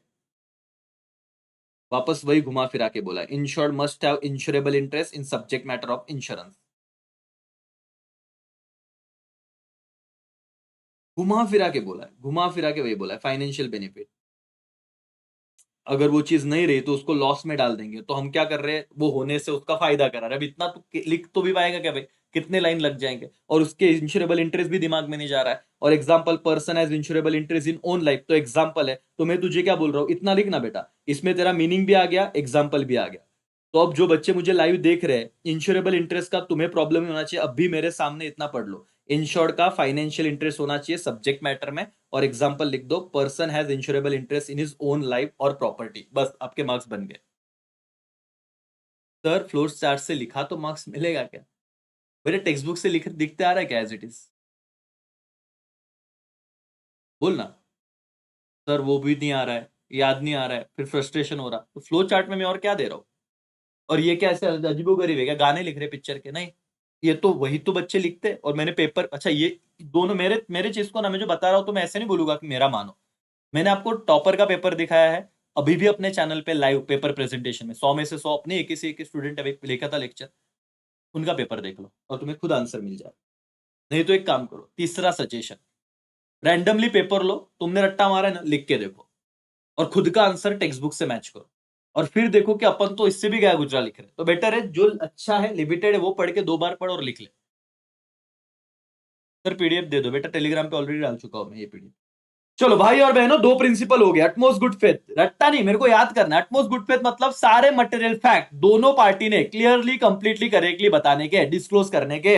अगर डिस्क्लोज नहीं किया तो क्लेम सेटल होगा नहीं, खत्म। और शांतनु का एग्जांपल देना, हार्ट सर्जरी हुआ, क्लेम सेटल नहीं हुआ क्योंकि बताया नहीं था, बस इतना याद आ गया, इनफ है। इंग्लिश में क्या बोल रहा है बार बार, ठीक है ना, वो पेपर में लिख लेंगे, वो जुगाड़ हमको आता सर। फिर इंश्योरेबल इंटरेस्ट, कॉन्फिडेंस तब आएगा जब मुझे वो रिकॉल होगा, समझेगा। इंश्योरेबल इंटरेस्ट में क्या कहेगा भाई, द इंश्योर्ड जो व्यक्ति है उसका क्या होता है, फाइनेंशियल इंटरेस्ट होता है किसमें, सब्जेक्ट मैटर में। व्हाट इज सब्जेक्ट मैटर वो बता। सब्जेक्ट मैटर मतलब जिसका हम पॉलिसी निकाल रहे हैं सर, जैसे लाइफ में लाइफ सब्जेक्ट मैटर है, फायर में प्रॉपर्टी सब्जेक्ट मैटर है, दैट इज सब्जेक्ट मैटर। वो नहीं होने से हमें इंपैक्ट है तो उसे सब्जेक्ट मैटर, उसे इंश्योरेबल इंटरेस्ट कहते हैं। और एग्जाम्पल लिख ले। अब प्रिंसिपल ऑफ इंडेमनिटी बेटा, आई से इंडेमनिटी, ठीक है। और यहां पे एक आईएमपी सवाल आता है ऑब्जेक्टिव में, टेक्स्ट बुक से बताऊंगा, उतना अंडरलाइन कर लेना करके। अरे सेम सेम सवाल पूछ रहे हैं यार सर, जो आपने चार्ट में दिया है वो लिख सकते हैं क्या। मैं क्या पागल हो, कह रहे तुमको चार्ट पढ़ा रहा हूं यहाँ पे इतना बना के मेहनत करके। इसका जवाब तू ही दे भाई, तू इतना पढ़ ले, वो मार्क्स देगे क्या मतलब। अपनी ऐसी हालत है कि जो अपन, मैं बोल रहा हूं ना, जिनको ऐसे सवाल है ना मार्क्स देगे क्या, तू पूरा पढ़ और लिख, फिर तुझे समझेगा नहीं सर वो समझ ही नहीं रहा तो लिखे कहां से। और सर ने क्या किया है, टेक्स्ट बुक से ही चीजें उठाई है बट थोड़ा सिंपल किया है, और जो चेक करे उसको समझेगा। अब मैं बार बार इस पे एक्सप्लेनेशन नहीं दूंगा मेरे मालिक। चलो आते हैं इंडेमनिटी पे। Insured compensated only for actual loss not exceeding the sum assured. For example, अगर आपकी प्रॉपर्टी 2 लाख की थी और आपका लॉस 1 लाख का हुआ तो आपको बस 1 ही लाख का क्लेम मिलेगा। एकदम सिंपल बताया मैंने। मतलब सर मेरे 2 लाख का बिल्डिंग था, मैंने इंश्योरेंस तो 2 लाख रुपए का निकाला। जैसे कि मैं मेरा बताता हूं, हमारा हेल्थ इंश्योरेंस कितने का है पता है, कितने का रहेगा। अभी 20 लाख का हेल्थ इंश्योरेंस है मेरा। मैं बीमार हुआ और मेरे को 5 लाख लगा, तो मैं क्या है, कंपनी से 20 लाख थोड़ी ना लूंगा, जितना मेरे को खर्चा लगा उतना लूंगा मैं। पहले समझ लो, क्योंकि इसमें बहुत दिक्कत होती है बाद में, ठीक है। चलो अब यहां पे हम लोग आते हैं और ये इंडिमनिटी पढ़ते, इतना बड़ा पॉइंट है, हमें दोनों ही पढ़ा रहा हूं। मैं ऐसे नहीं कर रहा हूं कि मैं ऐसे कर रहा हूं कि बेटा किसी चार्ट में से पढ़ा दिया, तुम्हारे मगर में कुछ कंफ्यूजन रखा, नहीं, मैं दोनों बता रहा हूं ना। तू देख और फिर सोच, है ना, दोनों देखो। चलो, indemnity means guarantee or assurance to put insured in the same financial position in which it was immediately prior to happening of the uncertain event। अब बताइए क्या समझा तुझे। सर यही तो लफड़ा है ना, यही तो होता नहीं, फिर तो टेंशन आता है। और आप बोल रहे हो इतना लिखो बेटा, इसका मतलब ये है इंडिमनिटी। इंडिमनिटी का मतलब ये तू यहां से समझ सकता है कि गारंटी, अश्योरेंस। कंपनी बोलती है सर, अमोल सर देखो, आपने हेल्थ इंश्योरेंस निकाला 20 लाख का, मैंने बोला ठीक है। आप बीमार हुए, आप दवाखाने में गए, आपको 5 लाख लगा, तो आपने क्या किया सर, आपकी जेब से 5 लाख दे दिया, तो आपको तो बहुत बड़ा, इतना कमाया था साल भर, वो पैसा चला गया हॉस्पिटल में, हाँ, मैं तो फाइनेंशियली जीरो हो गया। तो कंपनी के पास, क्योंकि मैंने इंश्योरेंस निकाला था, तो मेरे को कंपनी 5 लाख दे देगी, एग्जाम्पल समझो, या मेरा पैसा कंपनी भरेगी, तो मेरे को वापस सेम पोजीशन में लेके। अब इतना मैं एक्सप्लेन करने जाऊंगा इस मोमेंट पे, तू पढ़ भी लेगा बेटा, पेपर में क्या लिखेगा इंडिमनिटी, मैं पढ़ा रहा हूं टेक्स्ट बुक से, और मैं कोई घाई नहीं कर रहा। नहीं तो बच्चे बोलेंगे सर एकदम क्विकली सांगा ना, अरे क्या इसमें दिक्कत आती है, इंश्योरेंस बहुत आराम से करने वाली बात है बेटा, लेकिन समझ जाएगा। The principle applicable to fire, marine and general insurance, ये बहुत इंपॉर्टेंट है, ऑब्जेक्टिव आता है बेटा। प्रिंसिपल ऑफ इंडिमनिटी 10 बार लिखो ये, principle of indemnity not applicable to life insurance, ठीक है, क्योंकि लाइफ को हम मेजर नहीं कर सकते मॉनिटरी टर्म में। विराट कोहली का 200 करोड़ का लाइफ इंश्योरेंस रहेगा, क्योंकि हाँ वो कमा रहा है उतना, और हो सकता है किसी और बंदे का 20 लाख का भी ना रहे, तो इसीलिए ये आईएमपी करोड़ आपके लिए आता है। और बहुत बच्चों ने शायद पढ़ा भी रहेगा कि प्रिंसिपल ऑफ इंडेमनिटी किसको एप्लीकेबल नहीं है। देखो, ये फायर इंश्योरेंस में एप्लीकेबल है, मरीन इंश्योरेंस में एप्लीकेबल है, जनरल इंश्योरेंस में एप्लीकेबल है, बट लाइफ इंश्योरेंस में एप्लीकेबल नहीं है। ये पॉइंट लिखो, इतना तो लिख लेना मेरे भाई। इंडेमनिटी में यहाँ पे चार्ट में वो पॉइंट में ऐड करता हूं, प्रिंसिपल ऑफ इंडेमनिटी यहाँ पे किसको किसको एप्लीकेबल है, तो फायर इंश्योरेंस को एप्लीकेबल है, मरीन इंश्योरेंस को है, जनरल को है, किसको एप्लीकेबल नहीं है, लाइफ इंश्योरेंस को प्रिंसिपल ऑफ इंडेमनिटी एप्लीकेबल नहीं है, जो क्रॉस है वो एप्लीकेबल नहीं, इतना लिख लेना, स्क्रीनशॉट खींचते जाना बेटा, ठीक है, यस और नो, डन। और फिर एग्जांपल लिख लेना, यहां पे आएगा, यहाँ पे क्या टेक्स्ट बुक से पढ़ लेता है, ठीक है। Under principle agreed compensation assured actual loss suffered the amount of actual compensation limited to amount of assured loss. भाई पढ़ ले एक बार, तू पढ़ टेक्स्ट बुक में से, पढ़ना, तू पढ़ ले, नहीं मैं रुक जाता हूं, तू पढ़ ले, और ये लिखना भी इंडिमनिटी, इतना बड़ा आंसर लिखना है, और तू ये पढ़ ला, रट्टा मार और फिर जा पेपर में, ये सारा वही चीज है। अब तू सोच खुद आंखें बंद करके कितना वक्त लेगा रटने को। अच्छा वो भी सोच, कल सुबह लिखना है उठ के तुझे राजा, इंडिमनिटी। सर वो अभी टेंशन हो गया, मुझे आप पे भरोसा है बेटा, अब यही चीज तू इधर पढ़ बेटा, प्रिंसिपल ऑफ इंडेमनिटी पढ़ना राजा। और तुझे कितना रिलैक्स फील हो रहा है अभी, मैं बता रहा हूं, एक पॉइंट सिर्फ ऐड करना, इंश्योर्ड मतलब ये गारंटी है, कुछ वर्ड वहां से लो, गारंटी है कि हम कंपेंसेट करेंगे only actual loss and not exceeding sum assured, यही इसका मेन पॉइंट है। इंडिमनिटी का मतलब गारंटी, कंपनी गारंटी देती है कि हम आपको ना नुकसान का भरपाई करके देगी, एक पॉइंट लिखना, और आपको सिर्फ एक्चुअल लॉस मिलेगा, नॉट एक्सीडिंग सम अश्योर्ड। और फिर एग्जांपल लिख, टेक्स्ट बुक का एग्जांपल है, अगर आपकी प्रॉपर्टी इंश्योर्ड थी 2 लाख की और उसको आग लगा और नुकसान हुआ सिर्फ 1 लाख का, तो कितना आपको पैसा मिलेगा? 1 लाख। पेपर चेकर को बस यही चाहिए तुझे कि इंडिमनिटी में तू ये वाला पॉइंट लिख और ये वाला पॉइंट लिख, बाकी की फालतूगिरी मत कर। आ गया सर, ये सिंपल इंडिमनिटी। हाँ लेकिन एक पॉइंट क्या ऐड करेगा तीसरा, कि ये किसको एप्लीकेबल है।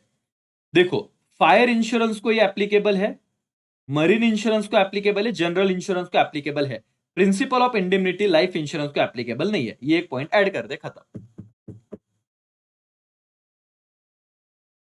सर हेड पॉइंट, और ये प्रिंसिपल में ना महाराष्ट्र के सारे बच्चे मुझे बोलेंगे आज तक ना हेडर सबके लर्न हो रहे थे, बट जैसे आज पढ़ा ना कल भूल गए, प्रिंसिपल में बहुत दिक्कत हो रही थी। बट ये चार्ट पढ़ के मैं उम्मीद करता हूं अपनी मेहनत किधर तो काम में आएगी। और भाई और बहनों, अगला प्रिंसिपल है सब्रोगेशन, प्रिंसिपल ऑफ सेब्रोगेशन, पढ़ लो। आधे बच्चों को तो सब्रोगेशन का स्पेलिंग नहीं आ रहा है। मेरा भारत महान है, यहां तक तो चीजें बच्चे कर रहे हैं अभी, और इंस्टाग्राम ने इतना, रील्स ने हमें इतना पागल कर दिया है, और आपकी गलती नहीं, मैं बोलूंगा ये हमारे जनरेशन का विषय सर, कि वो 30 सेकेंड रील्स ने हमारा दिमाग का बहुत दही करके रखा है। ये अभी तुम्हें रियलाइज होता होगा कि सर पढ़ाई में इच्छा नहीं हो रही, तुम्हारी कोई गलती बेटा, वो अभी थोड़ा बदल लो और टाइम है कर लो करके।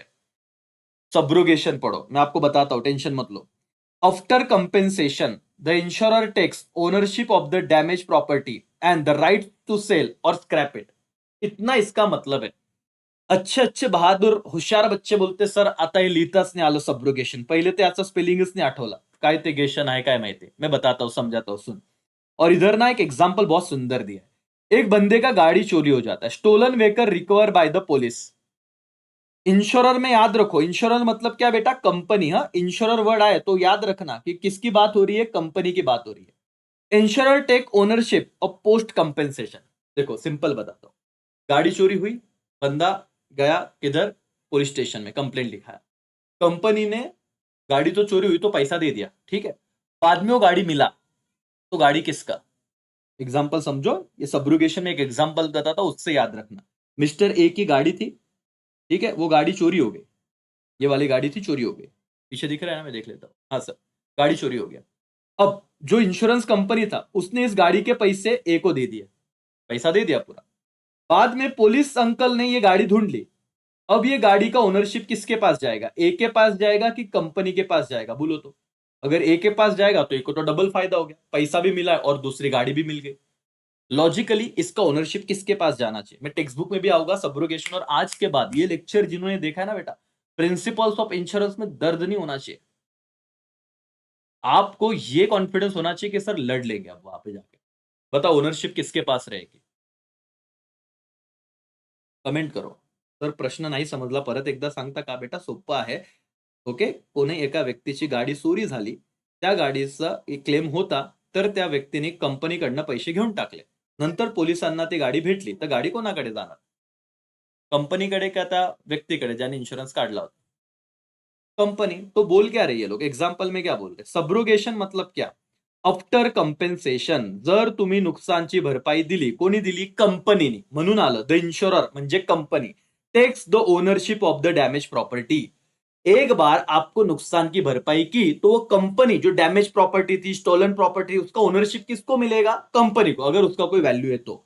And has right to sell और स्क्रैप इट। और कंपनी, ये गाड़ी मिली थी ना, उसको भंगार में डाले या रीसेल करे, ये कंपनी का अधिकार है। बस तू इस पे फोकस कर बेटा, बहुत ज्यादा तू कॉम्प्लिकेशन मत कर।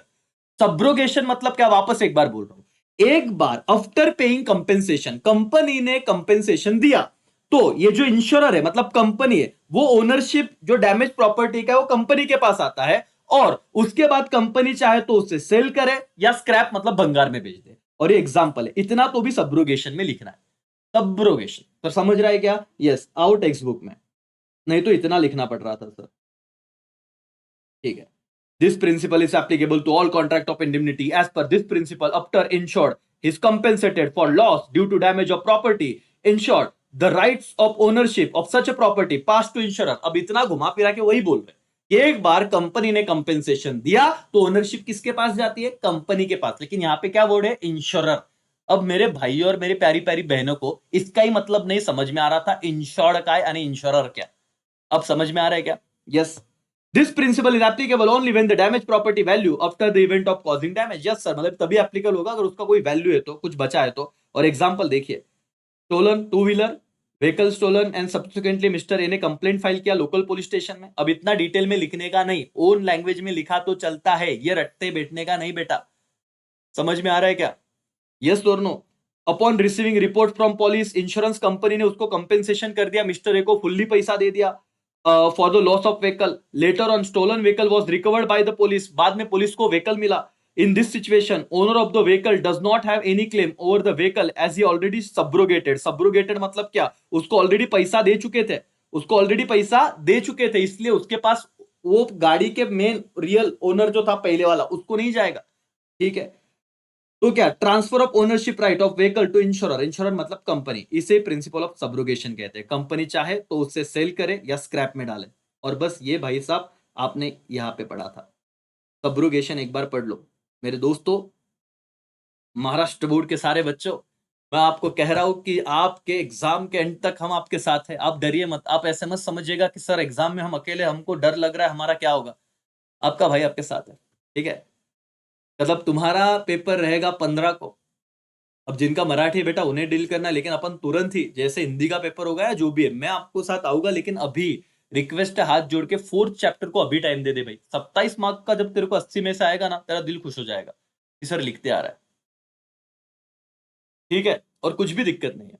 सब्रोगेशन हुआ क्या, अपने शब्दों में लिखते आएगा कि इतना बोल, बाकी तू जुगाड़ टेक्स्ट बुक का भी कर लेगा बाद में। लेकिन ये समझा क्या सब्रोगेशन? क्या याद रखने का? सर सब्रोगेशन, सब्रोगेशन, सब्रोगेशन मतलब क्या कि इंश्योरेंस कंपनी ने अगर कंपेंसेशन दिया तो जिस डैमेज प्रॉपर्टी का अगर वैल्यू है तो उसका ओनरशिप कंपनी के पास आ जाएगा। हम इतना लिख सकते हैं सर। और फिर हम एग्जांपल लिखेंगे, एक व्यक्ति का व्हीकल स्टोलन मतलब चोरी हो जाता है, थेफ्ट हो जाता है, तो पुलिस कंप्लेंट करता है। अब तो तेरे हिसाब से लिख। फिर वो कंपनी उसको क्लेम दे देती है, पैसा दे देती है ना, कंपेंसेशन। फिर बाद में पुलिस वो गाड़ी को ढूंढता है। अब तू जितना बढ़ाना है, जितने पॉइंट बढ़ाने बढ़ा।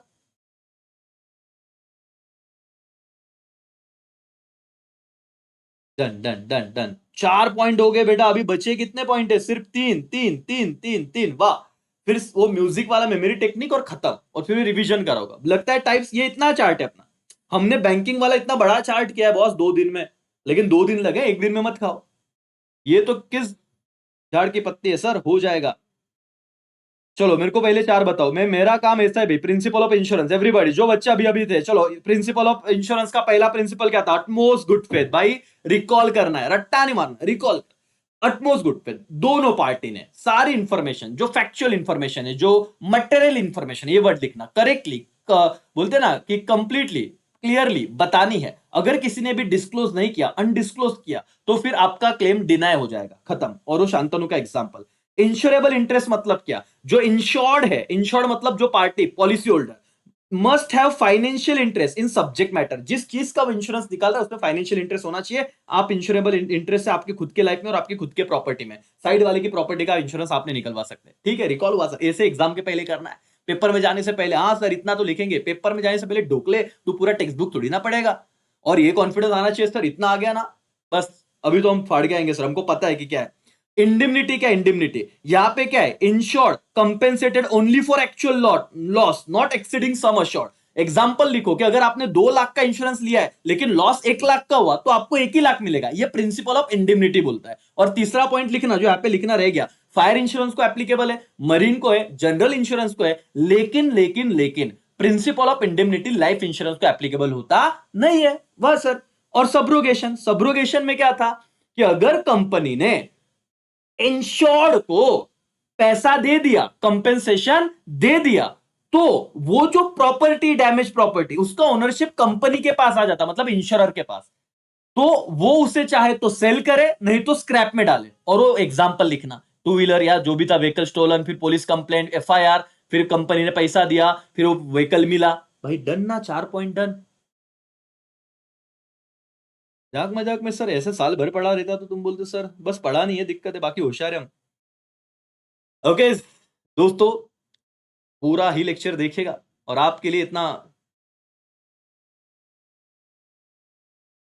सेम सवाल पूछा वापस, पीडीएफ से पढ़ा है तो बेटा मेरे को बताओ ना, इतने बच्चे मारेंगे नहीं क्या मेरे को? और पढ़ लो ना, मैं किधर मना कर रहा हूं, टेक्स्ट बुक पढ़ ले भाई, लिखना भी कंट्रीब्यूशन, वहां पे तो जिंदगी गई पढ़ते पढ़ते अपनी, और कॉन्फिडेंस लास्ट तक नहीं आ रहा था, जबकि हम समझ रहे, और लिखना तो इतना ही है।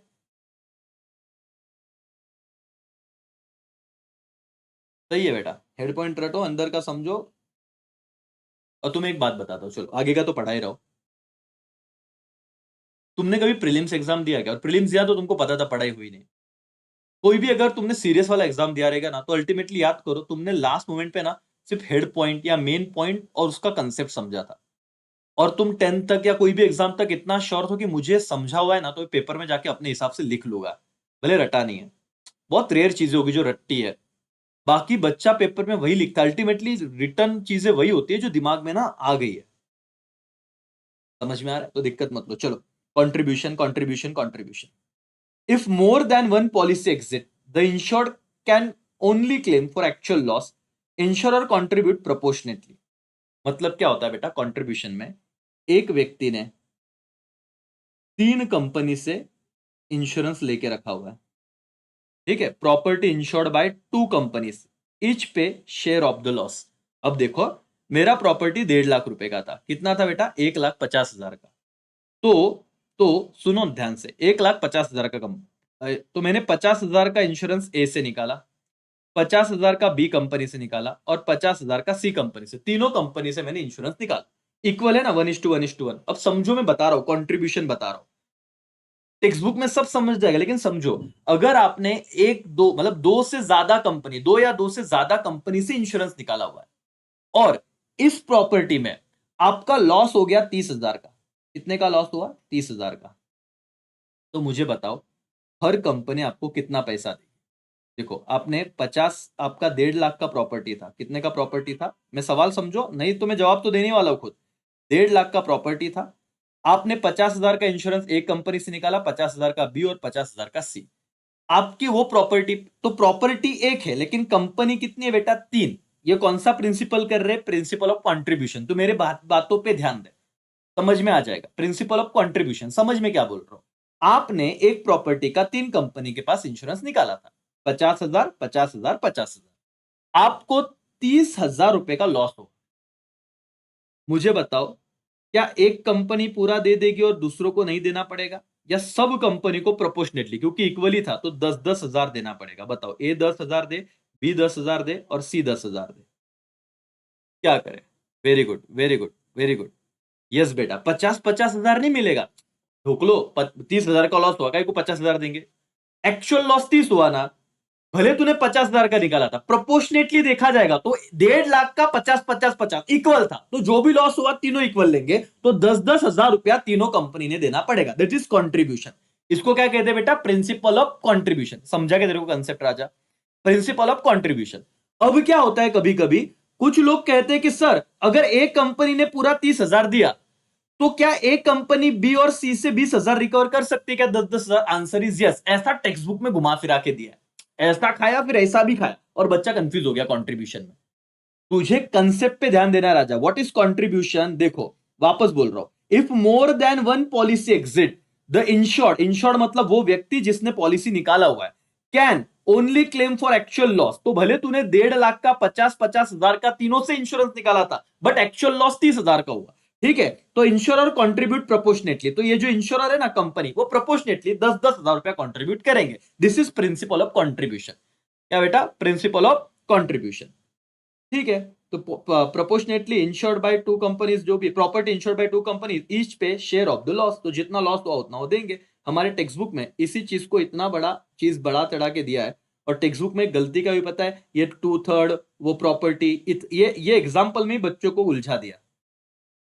इस एग्जाम्पल की जगह आप टेक्स्ट बुक में ऐसा लिखिएगा, ये एग्जाम्पल, क्योंकि एग्जाम्पल आप बदल सकते हो, कोई प्रॉब्लम नहीं। एग्जाम्पल के मार्क्स मतलब सेम लिखना है तो मार्क्स ऐसा जरूरी नहीं है। आपकी प्रॉपर्टी का वैल्यू बनाइए 1.5 लाख रुपया, और सपोज आपने ए, बी और सी तीनों के पास 50-50 हजार रुपए का इंश्योरेंस निकाला, तो इक्वल है।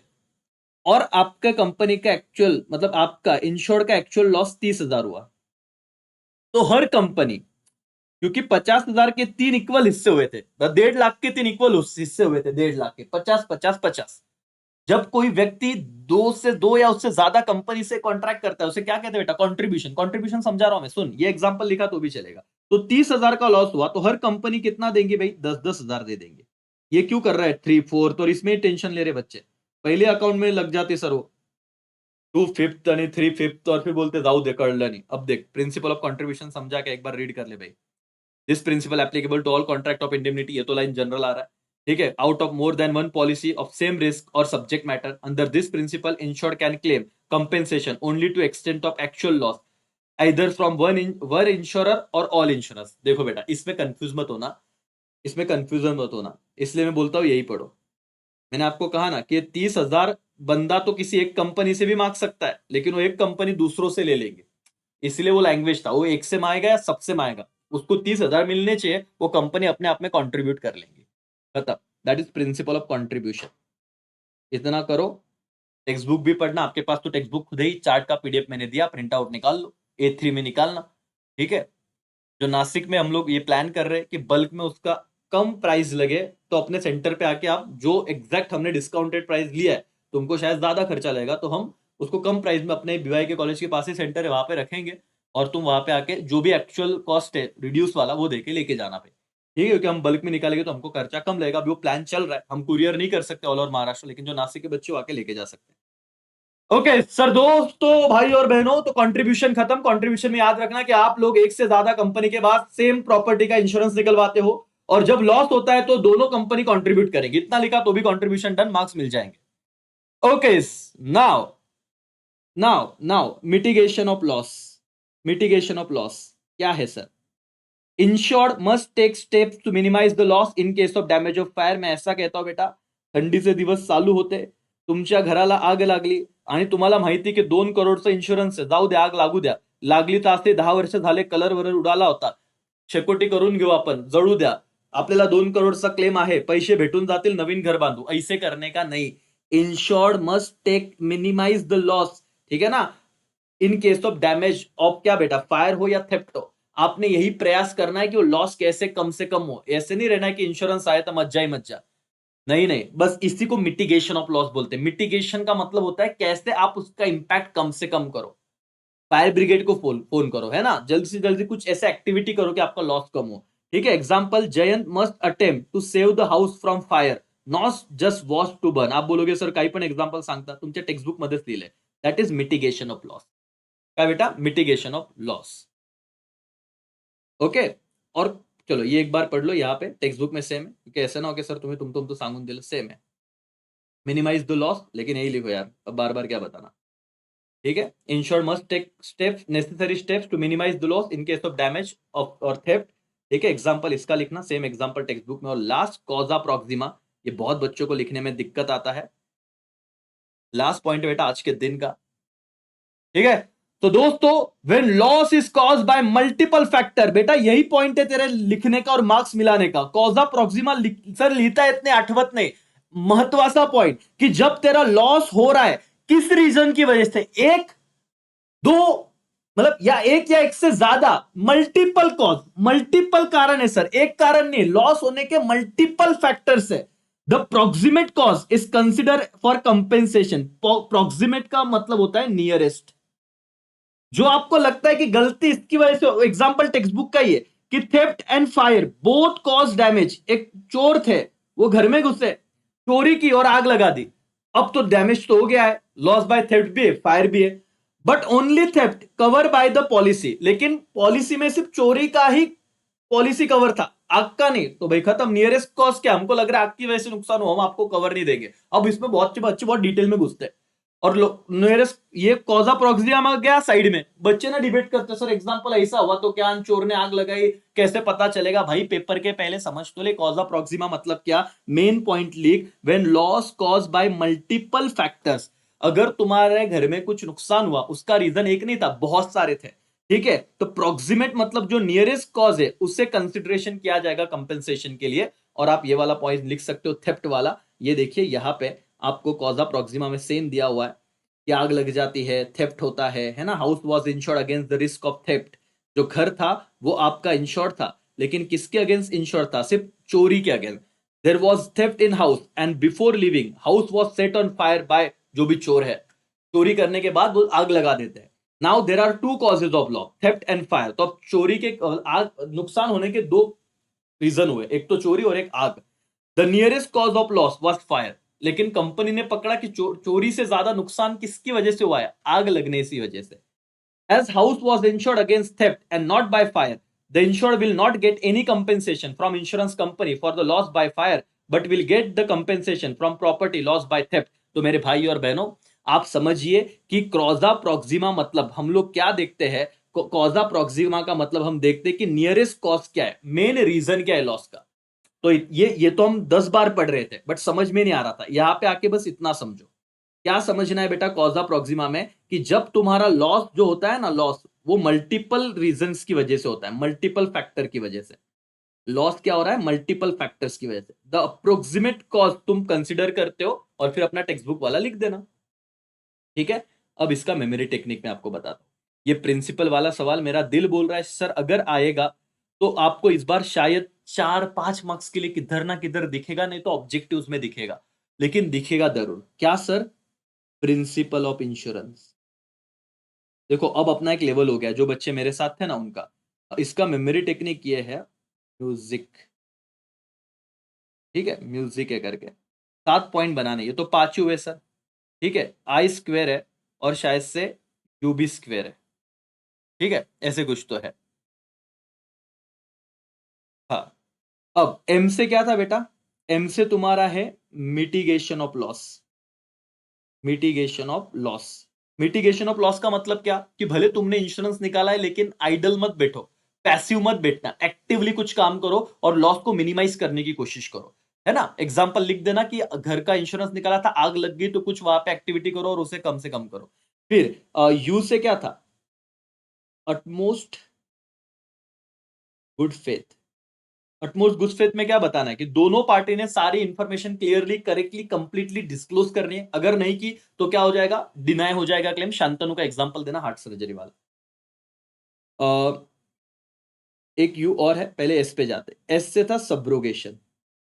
सर सब्रोगेशन याद आ रहा है क्या? सब्रोगेशन याद आ रहा है क्या? यही तो याद नहीं आ रहा था, लेकिन याद करो बेटा। क्या होता है कि जो कंपनी ने क्लेम एक बार दे दिया, तो जो प्रॉपर्टी, डैमेज प्रॉपर्टी, उसका ओनरशिप किसके पास जाता है? कंपनी के पास। कंपनी चाहे तो सेल करे, नहीं तो स्क्रैप में डाले। उस स्टोलन व्हीकल वाला याद करो, ठीक है? Yes sir. आई से क्या है? आई से इंडेमनिटी है। इंडेमनिटी में क्या लिखे सर? पहला पॉइंट, ये लाइफ इंश्योरेंस को एप्लीकेबल नहीं है, ये लाइफ इंश्योरेंस को एप्लीकेबल नहीं है। ये फायर इंश्योरेंस को, मरीन को, जनरल को एप्लीकेबल है, लाइफ को नहीं। इंडेमनिटी मतलब एक्चुअल लॉस को हम कंपेंसेट करके देंगे। आपने भले 2 लाख का पॉलिसी निकाला, लेकिन लॉस अगर 1 लाख का हुआ तो 1 लाख ही भर के मिलेगा। That is indemnity. ये तो लिख। टेक्स्ट बुक के इतने बड़े चक्कर में तो कुछ भी नहीं लिख पा रहा था। ओके, फिर क्या था? Insurable interest. इंश्योरेबल इंटरेस्ट में क्या था? फाइनेंशियल इंटरेस्ट होना चाहिए सब्जेक्ट मैटर में, दैट इज इंश्योरेबल इंटरेस्ट। तो ओन लाइफ, ओन प्रॉपर्टी, ये 2 एग्जांपल खत्म। ओके, सी से क्या था? कॉजा प्रॉक्सिमा। कॉजा प्रॉक्सिमा मतलब कितने रीजन है? मल्टीपल फैक्टर्स की वजह से नुकसान हो रहा है, और एग्जांपल लिखना, कॉजा प्रॉक्सिमा भी हो जाएगा। अब तुझे इतना तो याद आना चाहिए। फिर कितना हुआ? 1 2 3 4 5 6, एक पॉइंट रह गया। कौन सा रह गया बताओ तो? कौन सा पॉइंट रह गया? कॉजा प्रॉक्सिमा हो गया, मिटिगेशन हो गया, कंट्रीब्यूशन हो गया, सब कंट्रीब्यूशन रह गया, सी स्क्वायर था, मतलब सी स्क्वायर था, सी स्क्वायर था, यहाँ पे क्या, यहाँ पे लिखा है, हाँ सी स्क्वायर था, म्यूजिक सी स्क्वायर था, कॉजा प्रोक्सिमा और कंट्रीब्यूशन। कंट्रीब्यूशन में क्या था कि आप एक से ज्यादा कंपनी के पास पॉलिसी निकाल रहे हो, दैट्स ऑल। मेरे भाई और मेरी बहनों, ये चार्ट तुम्हें यहाँ पे मैंने लिखा ऐसे है, इसलिए लग रहा है ये चार्ट, एक बार तुमको लगता है ना कि सर ये आंसर छोटा है, तो एक बार नोटबुक में देख के लिखिए सारे आंसर, आपको समझ में आ जाएगा कि जितना आपको याद आ रहा, बिना देखे याद आ रहा है, उससे कई गुना ज्यादा आप लिख पा रहे हो। खुद की हैंडराइटिंग में देख के लिखो, यहाँ पे लग रहा है आपको ये बहुत सिंपल है, लेकिन आपका एक एक आंसर, मतलब ये वाला आंसर करीब करीब 2 पेजेस में जाएगा।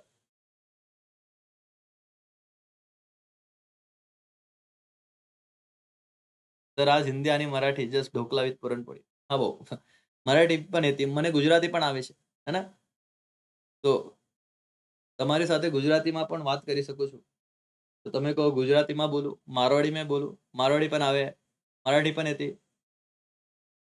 हिंदी पण येते, इंग्लिश पण येते, पण आता अपन अभ्यासावर लक्ष दो, ठीक है? सो दोस्तों क्या किया, 1 घंटा कौन पढ़ता है सर इतना? मैं आपको बोल रहा हूँ ये चीजें आपके 5 मिनट में कवर होगी, जब मैं आपको खुद रिवीजन लेक्चर में क्विक रिवीजन इसका लूंगा। अब मैं जानबूझ के नहीं ले रहा हूँ, क्योंकि चैप्टर 4 में जिस बच्चे का कॉन्फिडेंस आ रहा है उसी में, उस बच्चे का उसी में डन हो रहा है कि प्रॉब्लम ही चैप्टर 4 से शुरू होता है, बाकी छोटे छोटे चैप्टर्स है। भोजपुरी बोल दो सर। नहीं, भोजपुरी में जय सर से सीखने वाला हूँ, है ना? जय सर से भोजपुरी सीखूंगा मैं। हाँ, तो फिर सर से बातचीत करके उनसे सीखूंगा, वो नहीं आता। ओके, चलो नाउ भाई और बहनों, तो यहाँ पे मीनिंग हुआ, प्रिंसिपल ऑफ इंश्योरेंस हुआ, ठीक है? तो ये 2 चीजें हमने की है। अब हम लोग जाएंगे टाइप्स ऑफ इंश्योरेंस पे कल, कोई नहीं, आज इतना करो, ठीक है? और आप लोग अभी तक जो वेयर हाउस के टाइप्स बोलो ना मेरे को, public, private, bonded, duty paid, government, cooperative और कोल्ड स्टोरेज, ठीक है? फंक्शन वेयरहाउस के बोलो, वेयरहाउस के सर, वेयरहाउस में स्टोरेज होता है, फाइनेंस होता है, टाइम एंड प्लेस यूटिलिटी है, ट्रांसपोर्टेशन है, वही वाला ना प्रोसेस होता है, ठीक है? ठीक है, तो ये हो गया। फिर सर हमको ना रिवाइज करा के दो, ये तो हो गया वेयरहाउस। सर सर्विसेज के क्या फीचर थे, सर्विसेज के बोलो ना सर। सर सर्विसेज के ना फीचर्स थे कि सर्विसेज इंटेंजिबल है, सर्विसेज इनसेपरेबल है, और सर्विसेज इनकंसिस्टेंस है ना? मतलब वो मैंने टेस्ट बदल जाता है करके सर्विसेज, और क्या कहूं मैं आपको सर, पेरिशेबल है, ठीक है? और पार्टिसिपेशन जरूरी है, तो सर्विसेज खत्म। सर ठीक है, सर्विसेज हो गया। बैंकिंग बताओ, बैंकिंग। सर बैंकिंग में पहला सवाल आता है टाइप्स ऑफ बैंक। देखो अब मैं जो बोल रहा हूं वो समझते रहे, क्योंकि लेक्चर हो चुके और आपको लग रहा होगा सर तुम्हें एवढा टाइम घेता राजा, इसलिए लिया क्योंकि तुमको पढ़ाना था, मेरे को तो सब आता ना। टाइप्स ऑफ बैंक में central bank, commercial bank, cooperative bank, saving bank, industrial development bank, foreign exchange bank, 6 तो हो गए, ठीक है सर? टाइप झाले, पण आता प्राइमरी आणि सेकंडरी फंक्शन सांगा ना। तो प्राइमरी में फंक्शन में आपका था सर, पहला accepting deposit and granting loans. Accepting deposits में आपके 2 डिपॉजिट थे, एक टाइम डिपॉजिट और एक डिमांड डिपॉजिट। समझ में आ रहा है मैं बोल रहा हूं? अगर आपने लेक्चर किया होगा तो टाइम डिपॉजिट में सर ऐसा डिपॉजिट जो टाइम से पहले नहीं निकाल सकते, फिक्स और रिकरिंग डिपॉजिट। और डिमांड डिपॉजिट मतलब जब आप चाहो तब पैसा निकलवा सकते हो, क्या सर? सेविंग और करंट अकाउंट, खत्म। सर लोन्स एंड एडवांस में क्या था? लोन्स और एडवांस, लोन्स ये लॉन्ग टर्म था, एडवांस शॉर्ट टर्म थे। लोन के टाइप्स थे क्या sir? Short term, medium term, long term. पूरा चार्ट इधर मेरे को याद आ रहा है, देखिए फायदा मेरा, तू टेक्स्ट बुक में से पढ़ रहा है, मैं चार्ट में से कर रहा हूं, मेरे को चार्ट रिकॉल हो रहा है, मेरे को सब आ रहा, चेक कर, मेरे को मार्क्स देगा। Medium, short term up to 1 year, medium term 1 to 5, और क्या long term more than 5 year, ठीक है? और एडवांसेस, एडवांसेस में आपका कैश क्रेडिट था, उसके बाद ओवरड्राफ्ट फैसिलिटी था, और डिस्काउंटिंग बिल था, खत्म। फिर सर आपने यूटिलिटी फंक्शन देखा और एजेंसी फंक्शन देखा। मुझे बताओ, मैं आपसे सवाल पूछना चाहता हूं, डीमटेरियलाइजेशन कहां से था? डीमटेरियलाइजेशन, डीमटेरियलाइजेशन एजेंसी है कि यूटिलिटी है? तो पूछ रहा हूं, बताओ भाई टाइप करके। चार्ट दे दो मेरे भाइयों। अभी तो आपको ऐप में ना वो फ्री नोट्स में भी डाल दिए चार्ट, जरा देखिए, आप जाइए ऐप में जाइए, अभी वो आपको ढूंढने में बहुत दिक्कत आ रही थी ना, तो अभी नया सेक्शन क्या है, फ्री नोट्स में वहां पे है, देखो सारे के सारे जोड़ दिए, इको, ओसी, एसपी सब चार्ट दिए हुए। तो रिवीजन करो ना बेटा, एसपी का करेंगे, एसपी का भी करेंगे। तुम लोग सुबह उठने को रेडी हो ना, तो मैं अभी पोस्ट डालता हूँ आज, नहीं तो कल एसपी का भी करेंगे। हाँ, कुछ ढोकले एजेंसी फंक्शन है वो, झंडू बाम यूटिलिटी बोले, इतना पढ़ा रहा हूं मैं, ऐसे मत करो। हाँ, याद आ रहा है क्या? वो पीडीएफ लिखा था हमने, P D square F square, ऐसे डीमटेरियलाइजेशन था, है ना? हाँ सर, याद आ रहा है। ओके, प्रोजेक्ट रिपोर्ट क्या था बेटा? ये agency function IMP, very agency नहीं क्या सर, यूटिलिटी वाला फंक्शन इंपॉर्टेंट है, वो याद करो। यूटिलिटी फंक्शन पे सवाल है टेक्स्ट बुक में, ठीक है? यस सर, वो गोल्ड रिलेटेड वो सारी बातें हमने देखी थी करके, गिफ्ट चेक, गोल्ड वाला, ठीक है, डिमांड ड्राफ्ट, और ये क्या ये वाला, तो ये सब हो गया है, ठीक है सर, हो गया। फिर क्यों क्या था वो फिर लेटेस्ट क्या था भाई? तो लेटेस्ट वो RTGS, NEFT, debit card, credit card, पूरा बैंक रिवाइज हो गया। बोलते बोलते सर मेरा लेक्चर खत्म हुआ, मैं आपसे डिस्कस कर रहा हूँ, जस्ट ऐसे चैटिंग कर रहे हैं अपन, चैट कर रहे हैं, और पूरा चैप्टर बता रहा हूँ, इधर है। क्यों? मल्टीपल टाइम चार्ट देखो, टेक्स्ट बुक से हो नहीं रहा था ना सर, प्रॉब्लम था। तो मैंने बैंक बताया, मैंने वेयरहाउस बताया, मैंने आपको ट्रांसपोर्टेशन रह गया है। ट्रांसपोर्टेशन में हमने देखा 7 प्रकार थे, 7। Road transport, rail transport, water transport, air transport, और 3 क्या थे? वो मोनोरेल, मेट्रो रेल वाला, रोपवे वाला और पाइपलाइन वाला। तो जब भी आपको पूछे कि जो लिक्विड फॉर्म है, लिक्विड वो पाइपलाइन से जाएगा। हिली एरिया, हिली एरिया, 2 ऐसे पहाड़ है, वहां पे रोपवे होगा, रोपवे। और जो यू नो कि जहां पे ट्रैफिक वाकी नहीं, सिटी मेट्रो वगैरह में मेट्रो वाला वो बोल देगा। ये 3 तो खत्म, अब 4 बचते। रोड ट्रांसपोर्ट ऑलरेडी आ चुका है, ठीक है, लेकिन आपको इस बार एयर ट्रांसपोर्ट अच्छे से करना है, एयर, क्योंकि दोनों सवाल अपने टेक्स्ट बुक में देखे कि एयर ट्रांसपोर्ट में एडवांटेज क्या है, कि सर वो वहां पे जा सकता है जिधर ये तीनों नहीं जा सकते, रोड, वाटर और क्या बेटा तुम्हारा रेलवे, इमरजेंसी में काम में आता।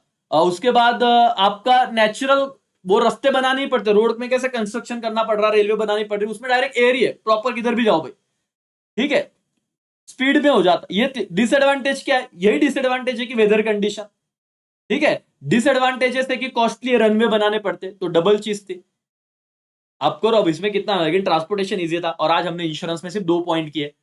क्या किए सर? पहले तो टर्म समझे, इंश्योरर क्या, इंश्योर्ड क्या, पॉलिसी क्या, एग्रीमेंट क्या, सब। और इसके बाद प्रिंसिपल समझे। म्यूजिक, एम से मिटिगेशन ऑफ लॉस, यू से अटमोस्ट गुड फेथ, फिर एस से सब्रोगेशन, आई से इंडिमनिटी, आई से इंश्योरेबल इंटरेस्ट, सी से कॉजा प्रॉक्सिमा, और सी से कॉन्ट्रीब्यूशन। बस डन। टाइप्स हम देखेंगे बाद में, और होगा ना, क्यों लोड लेना है, एक दिन में नहीं करने का, एक दिवस में नहीं करवानो बेटा। हाँ, ठीक है ना, आराम से करेंगे। चैप्टर 4 करेंगे, 7 तो आप देखो, लेक्चर कोई भी मेरा देख लो और 1 देख लो, आपको पिछले साल के लेक्चर भी एप्लीकेबल बेटा, चैनल पे जो भी लेना। इकोनॉमिक्स में मैंने सब डाल के रखा है, इस बार भी आऊंगा ही। लेकिन आपको लगता है दिन में पढ़ाई नहीं हो रही, आप कोई भी रैंडमली लेक्चर देखिए, ऐप में आके देखो। मैं आपको बोल रहा हूं, बहुत विश्वास के साथ बोल रहा हूं, सब एप्लीकेबल है आपको, कोई टेन्शन मत लो। पेपर हार्ड असणार आहे का बेटा? एवढा अभ्यास केल्यानंतर इथूनच विचारणार आहे हार्ड म्हणजे काय असतं, हार्ड नसणार आहे पेपर, आपण अभ्यास करू, काही असेल आपण लिहिणार आहे, आपल्यासाठी हा पेपर इझी असेल, पेपर हार्ड नसेल, ठीक है? आलं लक्षात? हम पेपर में बैठे तो अपन ऑथर है, अपन ही भगवान है, बिंदास लिखने का, वो मैं बताऊंगा उस वक्त तो तुम्हें, लेकिन अभी पढ़ाई कर लो। पेपर का एक हार्ड आने दो ना, दुनिया का हार्ड निकालने दो, अपन लिख के आएंगे, अपना स्टूडेंट लिख के आएगा, ठीक है? तो तुम उसका टेंशन मत लो, अपने पे छोड़ो, और अपन कर लेंगे। चलो भाई और बहनों, तुम पे मुझे भरोसा है, आप पढ़ लोगे। पेपर हार्ड आएगा ही नहीं, क्योंकि हम लोग पढ़ रहे हैं, तो पेपर इजी बनाएंगे हम लोग, ठीक है, हमारी मेहनत से। पढ़ाई नहीं किया तो इजी पेपर भी डिफिकल्ट जाता है, और आप लोग सभी करोगे। सारा कंटेंट आपको दिया है, सारी चीजें आपको दी है।